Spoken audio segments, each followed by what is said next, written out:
Hi guys, welcome back to another video. Don't worry, I know from the title this isn't a retro tech video, but we will get back to doing those soon. I just got some AKG Y500s, which I will show you in a minute here, free when I purchased a Galaxy Tab S6 Lite, which is what I've written my video plan for this on. And I thought, why not, let's go ahead, review them and put something up on the channel. Don't worry, I will follow up with more retro tech, as I said. Also, you might notice that I'm wearing a tank top. Don't worry, that is not a fashion choice. I just got a new tattoo on my arm, and while I'm in the house, I don't want to put fabric over it, so this is just a way for me to not do that, and that's why this shot is a bit closer into my head, so that you don't have to see what's going on down there, because trust me, you don't want to. Okay, let's get into it. So first things first, let's look at the headphones themselves and their build quality and how they look.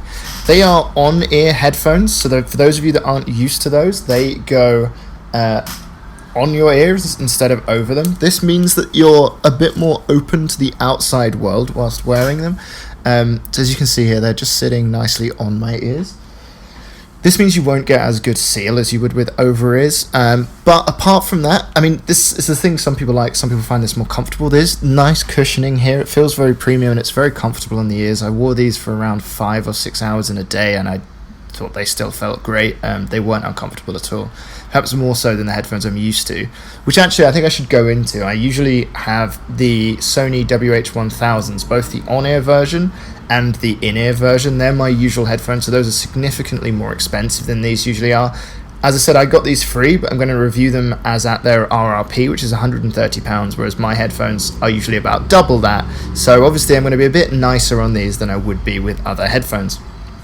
So you've got this lovely, it's like plastic build, there's quite a lot of flex here, but there's metal in the interior here, and also this outside metal, it feels fairly nice. In terms of buttons and I/O, there is a micro USB port, which is a bit of a disappointment when everything else I use these days is USB-C, which is a bit annoying. There is also an audio jack if you don't want to listen wireless for any reason, which is quite useful. And then apart from that, you've got a volume up-down sort of rocker, a play-pause button, an on-off switch, and an ambient aware button. Ambient aware is this AKG technology that allows you to, when you push it, you become more aware of the surroundings around you, which means that you're not just completely isolated and not able to hear a car that might run you over, for example. So that is quite a cool feature. It's kind of similar to what you have on the Sonys. In the app, you have this ambient scale where you can turn up ambient volume or not. This thing just does it automatically if you have that button on. Another feature these have is automatic play pause, which I absolutely love on my Sonys, and it's something I think I couldn't live without. So when you take these headphones off, the music will pause, put them back on, the music will play again. An issue with that I did note is it's way slower than on my Sonys. Occasionally, it'll take, say, 5 or 10 seconds to actually stop, or similar to start again. It's not too much of a problem when it's starting again, but for stopping, that's really annoying, because say you're listening to a podcast, you've missed the last 5 or 10 seconds of that conversation, which can be really, really annoying. But yeah, it's not the end of the world, especially at that price point. So my first impression of these headphones when I got them, the first thing is that they are Bluetooth, not NFC, which means they're a little bit harder to connect up. But that said, you don't need a specific app or anything like that. You connect them through the Bluetooth app in your phone. It's a really simple and easy process, so that was quite nice to get set up. And the sound quality is very good through them. It's quite balanced. It does sound a little bit like something's missing compared to my normal headphones, but these are a half to a third of the price, so I'd say the sound quality is very listenable. There's a hi-fi review on them where they go into more detail about the sound, but I think these sound pretty good. The isolation's not great, but I think this is good to listen to for a day. They definitely meet my standards of what decent headphones should be like. The range on the Bluetooth is great. I've walked all the way to the kitchen, which is about 30 feet away, and absolutely no connection problems at all. I could still hear my music crystal clear and just as loud without any dropouts at all, which was brilliant. They're very comfortable. I find the buttons a little bit annoying. I'd prefer touch, but that's fine. You can still feel where everything is. You've got the volume up and down here, your ambient sound here, and your play pause here. One slight thing that's a bit weird is this volume rocker appears to be like an internal volume. It doesn't do your phone's volume.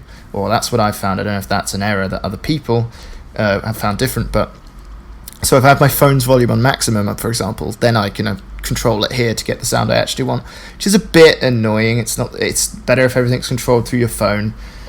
you have to worry about two different volume systems, which is what I'm used to. This was a bit weird, but it's fine. Once you get used to it, you find it okay. Another great feature of these headphones compared to my WH100s is the size. These are nice and compact and really easy to just fit in your bag. As you can see, they fold up nice and small, and they fit in this relatively small bag, which is the Sony's don't.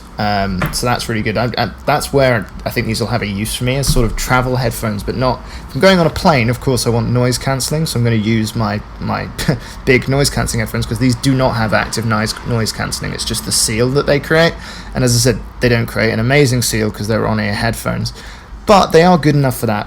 I think overall these headphones sound great. They sound really good on ear. They're much better than all the cheap wired headphones I've had, especially if you manage to get them free.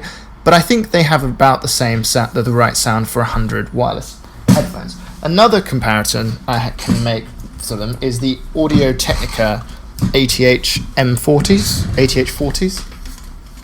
which is what I use for editing, etc. So that's these here. These have a way better seal and quite a lot better sound, but I would say that these are almost comparable. These are annoying because they have a cable, but the sound quality is brilliant here. You can hear a lot of detail. You lose some of that detail with the Y500s, but not enough to be a problem. And that's basically it. There you go. I hope that my opinion's been helpful. I'm not an amazing audiophile and knows everything about it, but I know what I like, and I would say these are good headphones, and for £100 I think you should make the purchase. So thank you very much for watching. Please like, please subscribe. We'll have more tech videos and retro tech videos coming up soon. Thank you very much for watching.